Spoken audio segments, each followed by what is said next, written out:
দেওয়া হয়েছে।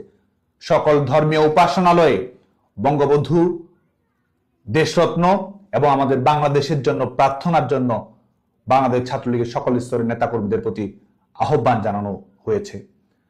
আজকে বাংলাদেশ ছাত্রলীগের নেতাকর্মীরা শিক্ষার অধিকার থেকে বঞ্চিত হয়েছে, কিন্তু তারাই আবার বাংলাদেশের মানুষের অধিকার প্রতিষ্ঠা করার জন্য লড়াই করছে। আজকে ছাত্রলীগের নেতাকর্মীদের সার্টিফিকেট কেড়ে নেওয়া হয়েছে, কিন্তু ছাত্রলীগের নেতাকর্মীরাই বাংলাদেশের বার্থ সার্টিফিকেটের ডিগনিটি রক্ষা করার জন্য লড়াই করছে। বাংলাদেশ ছাত্রলীগের নেতাকর্মীরা ঘর ছেড়েছে, কিন্তু বাংলাদেশ রাষ্ট্রের মালিকানা জনগণের কাছে বুঝে দেওয়ার জন্য ছাত্রলীগের নেতাকর্মীরাই লড়াই করছে। ক্লাস পরীক্ষা থেকে ছাত্রলীগের নেতাকর্মীরা বঞ্চিত হয়েছে, কিন্তু সময়ের পরীক্ষায় বাংলাদেশ ছাত্রলীগের কর্মীরাই উত্তীর্ণ হয়েছে। ছাত্রলীগের নেতাকর্মীরা বহিষ্কারের শিকার হয়েছে, কিন্তু ছাত্রলীগের নেতাকর্মীরাই আজকে অবৈধ কর্তৃপক্ষের বিরুদ্ধে লড়াই করে গণতান্ত্রিক রূপান্তরের জন্য লড়াই করছে।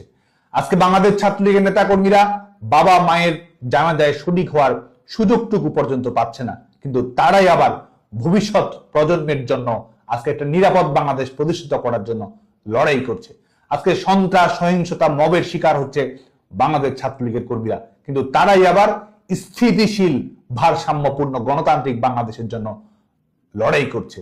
আজকে কারাগারে, প্রিজন ভ্যানে, কোর্টের বারান্দায় বাংলাদেশ ছাত্রলীগের কর্মীরা প্রত্যেক মুহূর্ত নির্যাতনের শিকার হচ্ছে, কিন্তু তারাই এই দখলদারের কবল থেকে বাংলাদেশকে মুক্ত করার জন্য লড়ে যাচ্ছে।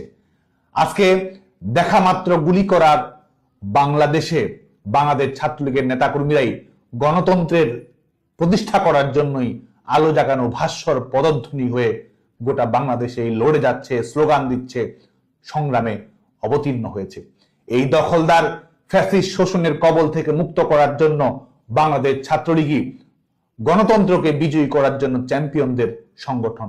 বাংলাদেশ ছাত্রলীগই এই দুঃশাসনের কবল থেকে পরিবর্তনের প্রমিথিউস। বাংলাদেশ ছাত্রলীগের নেতাকর্মীরাই আজকের এই অন্যায় অবিচারের বিরুদ্ধে ছাত্রলীগের রিসার্জেন্স ঘটিয়েছে, ছাত্র আন্দোলনের পুনরুত্থান ঘটিয়েছে। আজকে বাংলাদেশ ছাত্রলীগের নেতাকর্মীরাই অবিচারের বিরুদ্ধে আজকে তারা রেজিস্ট্যান্স গড়ে তুলেছে। বাংলাদেশ ছাত্রলীগের নেতাকর্মীরাই আজকেই বাংলাদেশের গণতন্ত্র পুনরুদ্ধারের লড়াইয়ের সত্যিকারের ভ্যানগার্ড। তারাই ভয়কে মুক্ত করবে, তারাই নিজের শক্তিতে এই কঠিন কাজকে বাংলাদেশের জনগণের কাছে বিজয়ের বন্দরে পৌঁছে দেওয়ার জন্য সমস্ত লড়াই সংগ্রামে অবতীর্ণ হবে। আজকে বাংলাদেশ ছাত্রলীগের প্রতিষ্ঠা বার্ষিকী উপলক্ষে যে সমস্ত কর্মসূচি ঘোষিত হয়েছে, ছাত্রলীগের সকল স্তরের নেতাকর্মীদেরকে আমাদের জেলা, মহানগর, বিশ্ববিদ্যালয়, উপজেলা, পৌর, কলেজ, ওয়ার্ড, ইউনিয়ন, আঞ্চলিক শাখা থেকে শুরু করে সকল স্তরের শিক্ষা প্রতিষ্ঠান সবাইকে আহ্বান জানানো যাচ্ছে, আপনারা যার যার জায়গা থেকে ছাত্রলীগের কর্মসূচি বাস্তবায়ন করুন। আমাদের এবারের সংগ্রাম হচ্ছে গণতন্ত্রকে পুনরুদ্ধার করার সংগ্রাম। ইনশাআল্লাহ আমরা আমাদের এই কর্মসূচি বাস্তবায়ন করব। প্রতিষ্ঠা বার্ষিকী সাফল্যের সঙ্গে বাস্তবায়িত করেই আমরা আমাদের গণতান্ত্রিক সংগ্রামকে এগিয়ে নেব। আপনারা সবাই ভালো থাকবেন, সুস্থ থাকবেন, নিরাপদে থাকবেন। জয় বাংলা, জয় বঙ্গবন্ধু।